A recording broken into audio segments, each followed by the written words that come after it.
कल्पना कीजिए एक ऐसे व्यक्ति की जो महिमा का अथक खोजी है, जिसकी विजय की प्यास इतनी प्रबल है कि बाकी सब कुछ उसके आगे फीका पड़ जाता है।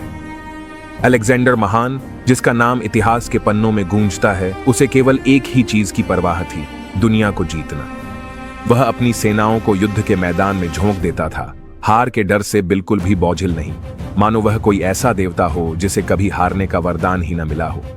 336 ईसा पूर्व में युवा और महत्वाकांक्षी अलेक्जेंडर ने मैसेडोन के सिंहासन पर कदम रखा, अपने शक्तिशाली पिता फिलिप द्वितीय के पद चिन्हों पर चलते हुए।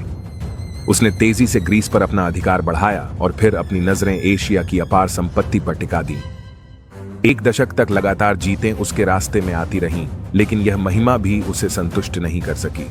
उसके वफादार सैनिक युद्ध से थके हारे, थकान से चूर और विश्राम की चाह में घर लौटकर अपनी जीती हुई संपत्ति का आनंद लेना चाहते थे। लेकिन उनके राजा के लिए धन दौलत पर्याप्त नहीं थी। उसकी एकमात्र जुनून विजय प्राप्त करना था। फारसियों के खिलाफ विजयी युद्धों ने उसे उनके विशाल क्षेत्रों पर अपना शासन फैलाने का अवसर दिया, लेकिन वास्तव में उसकी कल्पना को जिस चीज ने बांध लिया था वह थी भारत की प्रसिद्ध भूमि, जो उसके साम्राज्य से भी आगे थी। हालांकि उसे यह जरा भी अंदाजा नहीं था कि उसकी यह असीमित महिमा की प्यास उसे आगे कहां ले जाएगी, और यही उसकी समाप्ति की शुरुआत होगी।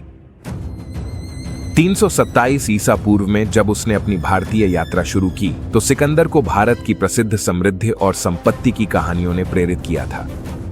लेकिन यह यात्रा आसान नहीं थी। यह यात्रा चुनौतियों से भरी थी, क्योंकि रास्ते में उसे उपमहाद्वीप के उत्तर पश्चिमी हिस्सों तक पहुंचने के दौरान स्थानीय राज्यों से टकराना पड़ा। लेकिन सिकंदर ने अपने अनुभव और थके हुए लेकिन मजबूत योद्धाओं के साथ क्षेत्र के छोटे छोटे राज्यों को आसानी से तहस नहस कर दिया और अंततः सिंधु नदी पार कर अम्बिस तक्षशिला में विश्राम करने और अपनी अगली रणनीति बनाने के लिए रुका। यहीं पर उसकी मुलाकात पोरस से हुई, जो कि 8 फुट लंबा, भयंकर और शक्तिशाली कैकी का शासक था।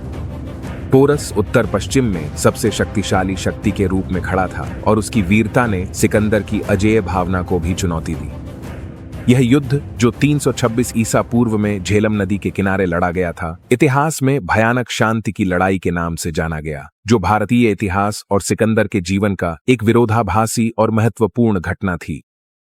हालांकि इस युद्ध की व्याख्याएं विवादों से भरी हुई हैं। कुछ पश्चिमी इतिहासकार, जो सिकंदर की प्रशंसा करने के इच्छुक हैं, ग्रीक विजय और पोरस के आत्मसमर्पण की तस्वीर पेश करते हैं।